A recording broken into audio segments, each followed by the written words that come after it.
Já vou chamar o nosso convidado, que é o Célio Iratuca. O Célio é professor do Instituto de Economia da Unicamp, ele é coordenador do Grupo de Estudos Brasil-China, pesquisador do Núcleo de Economia Industrial e da Tecnologia. Professor Célio, um prazer te receber. Muito obrigada pela sua disponibilidade nesse feriado aqui com a gente, viu? Seja muito bem-vindo, tudo bem? Tudo bom, Thalita? Eu que agradeço a oportunidade de estar aqui com vocês. Boa tarde aí, pessoal que está assistindo. Prazer estar aqui. Bacana. Professor, eu quero começar falando um pouquinho sobre, buscando entender, na verdade, sobre a economia da China e depois falar um pouquinho sobre as relações com o Brasil.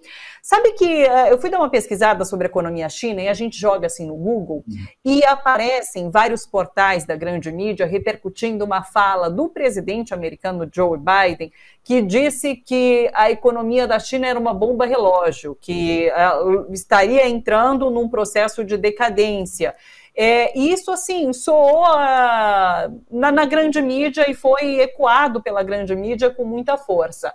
Qual a situação da economia chinesa hoje? É de fato uma economia preocupante? É uma economia em crescimento? Eu vi que os índices de crescimento, assim, eram muito grandes, mesmo que tenham sido reduzidos, ainda continuam muito grandes, né? Então, assim, a China continua crescendo bastante. Eu queria que você avaliasse e nos ajudasse a entender qual a situação da economia chinesa hoje. Olha, Thalita, de fato, né, quando a gente compara, obviamente, com o período anterior, a taxa hoje de crescimento chinesa é um pouco menor, né? A expectativa aí que se coloca aí é de um crescimento de 5%, que não historicamente comparado com o passado chinês, é relativamente baixo, né? Mas óbvio que, considerando todo o esforço que foi feito, né, durante 30 anos, e um crescimento muito acelerado, óbvio que a partir de um certo momento, você ter uma redução temporária da taxa de crescimento não é nenhuma tragédia. E é bom lembrar também o fato de que, sistematicamente, uma parte dos analistas, em especial os analistas ocidentais e norte-americanos em especial, eles têm digamos assim, uma certa torcida, né? E uma confluência de análises que o tempo todo falam, digamos assim, da interrupção do crescimento da China, né? E até agora, quer dizer, tem errado, né? A gente escuta falar de uma crise da China há muito tempo, né? E, de fato, até hoje ela não chegou. Isso não significa dizer que a China não esteja passando por desafios importantes, né? No cenário doméstico e no cenário internacional. No cenário doméstico, né, tem um conjunto de elementos que estão relacionados ali que se destaca muito, né, na imprensa internacional. É a questão de uma transição demográfica, né, onde você vai tendo uma taxa de crescimento muito menor e, a partir de um certo momento, em breve, um decréscimo populacional, né, um envelhecimento também da população. Agora, talvez o elemento aí que de fato esteja um pouco complicado seja o fato de você ter uma crise no setor imobiliário que está muito articulado com a crise das finanças das províncias e dos governos regionais, né? Então, isso de fato é um fator que cria, digamos assim, possibilidades de restrições, tá? Mas isso não significa que o governo chinês não possa lidar com isso, né? Pode ser um desafio de curto prazo, né? Mas também pode ser que, como em outros momentos, a China consiga absorver esses aspectos e continuar crescendo, tá? E na sua O cenário avaliação, internacional. a China, o governo chinês tem esse entendimento de um momento delicado, mas trabalha por outros meios que não, de repente, setor imobiliário, de construção, continuar crescendo?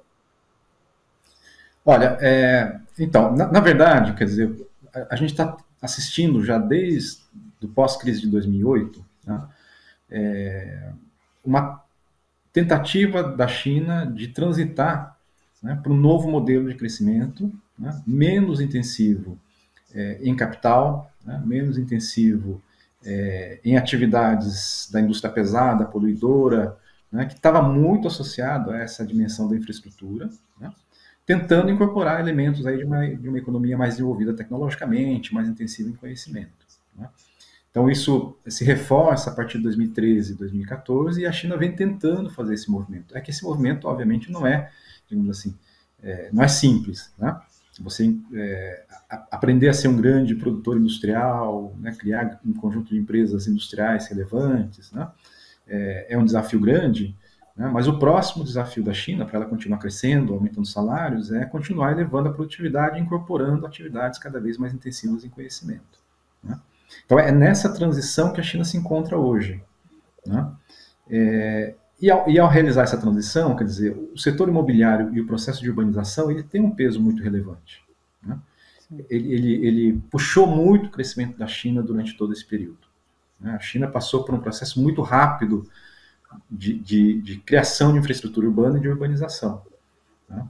E agora, nesse momento, justamente, né, é um momento onde essa transição vai se ficando mais lenta, e a questão da expansão imobiliária tem que se ajustar também.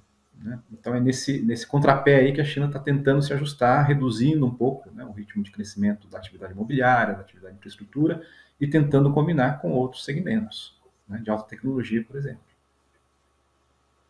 Sabe que eu estive em Pequim bem recentemente, né? Inclusive aqui na TVT a gente está com os documentários sobre Pequim, e quando me pedem uma descrição ali da capital, o que mais me chamou a atenção foi realmente esse mar de prédios. Pequim é um mar de prédios, né? São muitas moradias, e acho que muito por conta desse boom do setor imobiliário que você descreve, que num momento precisava comportar toda aquela população, né? Então, de fato, e agora esse modelo acaba se esgotando um pouquinho, porque é isso, a oferta acaba sendo muito maior, né? Entendo que seja um pouco disso.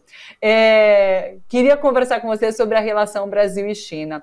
Bem recentemente agora, tivemos notícias sobre a transação entre empresas que usaram as moedas dos nossos países, né? O yuan e o real. E isso faz parte de um movimento de desdolarização. Eu queria que você comentasse um pouquinho se é um fato importante essa primeira transação e o que significa, de repente, esse processo de desdolarização e de aproximação de China-Brasil. Sem dúvida, Thalita, é um passo importante, né? Que justamente está baseado, né, numa relação comercial que cresceu muito nos últimos 20 anos. Né? A China já é, desde 2009, o principal parceiro comercial do Brasil. Né? Então, a gente exporta muito para a China commodities e importa muito da China produtos manufaturados. Né? Isso significa que tem um fluxo, né, bilateral que majoritariamente sempre foi digamos assim, transacionado utilizando a moeda padrão internacional, que é o dólar. Né? Mas a partir do momento em que a China começa a tentar buscar algum espaço maior para o seu sistema monetário e financeiro internacional, né, não necessariamente ela quer substituir o dólar como moeda reserva, mas simplesmente ter, digamos assim, um espaço maior para transações com a sua moeda, isso também permite, né, que essas transações aconteçam, eliminando, na verdade, essa necessidade de você utilizar, né, em todas as transações a moeda de um terceiro país. Né? Então, nesse sentido, as relações bilaterais já chegaram a um certo nível, né? Quer dizer, o Brasil já tem a China como principal parceiro comercial, mais importante até do que os Estados Unidos, que permite esse tipo de situação, economizando, de uma certa maneira, né, dólares. Né? Então, isso, do ponto de vista das relações bilaterais, é bastante interessante. Né? Você pode fomentar não apenas comércio bilateral, mas também investimentos bilaterais, né? Com esse aumento de transações em moedas chinesas. Sim. Conforme eu li aqui sobre essas relações, inclusive Brasil-China, eu me deparei com a notícia bem recente também de que, bom, a China tem esse projeto da Rota da Seda, né? E a Argentina adentrou esse projeto da Rota da Seda recentemente. O Brasil ainda não faz parte. Existe um motivo para o Brasil não ter entrado nesse projeto chinês, que prevê investimento ali em infraestrutura, basicamente, né? Do que se trata e por quê? Há um motivo para o Brasil não ter adentrado esse projeto? O Belt and Road, né, a nova Rota da Seda, ela é uma parte dessa transição da China, né, quando ela sai desse modelo, digamos assim, onde o ritmo de crescimento interno era muito forte, né, e ela foi criando, a partir desse movimento, um conjunto de empresas que ia atender justamente a essa demanda por infraestrutura, né, por ligações de telecomunicações, de energia elétrica, construção de uma infraestrutura de trens de alta velocidade, né, interligando toda a China, né, justamente por uma transição de um mercado interno que crescia menos, e com isso ela justamente vai buscar o mercado internacional, né? Então a Rota da Seda é uma forma da China aumentar sua influência internacional e ao mesmo tempo expandir, digamos assim, o espaço para suas grandes corporações, tanto privadas quanto estatais, no mercado mundial. Ela é, digamos assim, uma iniciativa que ela não tem, digamos assim, um arcabouço que é, digamos assim, uma adesão formal que define exatamente o que você tem que fazer para entrar, né, para ser membro. E também não especifica exatamente quais são as vantagens de você se tornar membro, né? Na minha avaliação, o governo brasileiro, até pelo fato de sempre contar, não apenas do comércio, mas com o fluxo de investimento de empresas chinesas no Brasil, independente de participação, né, da participação não formal na Rota da Seda, acho que a avaliação do governo brasileiro foi de que o ganho, benefício de adentrar formalmente, né, a Rota da Seda seria pequeno em relação a essa liberdade que o Brasil teria justamente de, enfim, negociar, né, com vários parceiros sem aderir completamente a essa iniciativa chinesa, né? Diferente de outros países que, né, aqui na América Latina, em especial, tinha uma necessidade muito mais forte dos investimentos chineses, inclusive por conta da escassez de dólares, tá? Venezuela é um caso, a Argentina a mesma coisa, tá? A Argentina tinha uma necessidade muito grande de receber esse volume de investimentos, empréstimos, né, dos grandes bancos chineses, etc. E tal. O Brasil tinha uma situação um pouco mais confortável, né? Então havia essa avaliação de que, bom, o Brasil já continua recebendo, né, investimentos chineses, independente de adentrar ou não a Rota da Seda, mesmo durante o período do governo Bolsonaro, né, fez declarações, digamos assim, bastante questionáveis e que poderiam afetar as relações bilaterais. E naquele momento talvez fosse de fato, né, a perspectiva do Brasil não era uma aproximação com a China, tá? Mas mesmo nesse momento o Brasil continuou recebendo volumes de investimento relevantes, né? Então acho que tinha um pouco esse balanço aí de achar que não era, digamos assim, os benefícios não eram tão grandes. E professor, parece haver um interesse muito grande da China aqui na América do Sul, América Latina. Existe até um termo que eles usam muito, que é sul global, né? Nesse sul global. É real isso? Existe, de fato, um interesse grande da China aqui por esse sul global? Sim, na verdade, quer dizer, a forma como a China se posiciona no mundo, né, até para se contrapor um pouco às potências ocidentais, em especial os Estados Unidos, né, que mais recentemente tem se colocado como, digamos assim, como objetivo explícito da sua política externa conter a China, né? Sim. A resposta chinesa é justamente tentar articular espaços onde ela possa ter, né, maior interlocução, né? E, obviamente, que os países do sul global é onde ela encontra justamente eco nas suas aspirações. No caso aqui da América Latina, é importante lembrar também que a China ela tem algumas características, né, que é o fato de que, para o tamanho da sua população, Thalita, ela tem um conjunto de recursos naturais, terra agriculturável relativamente limitado, não é? Então, quer dizer, a relação com o país aqui da América Latina, rico em recursos naturais, enfim, com espaço que possam fornecer matéria-prima, alimentos, né, passou a ser estratégico para a China.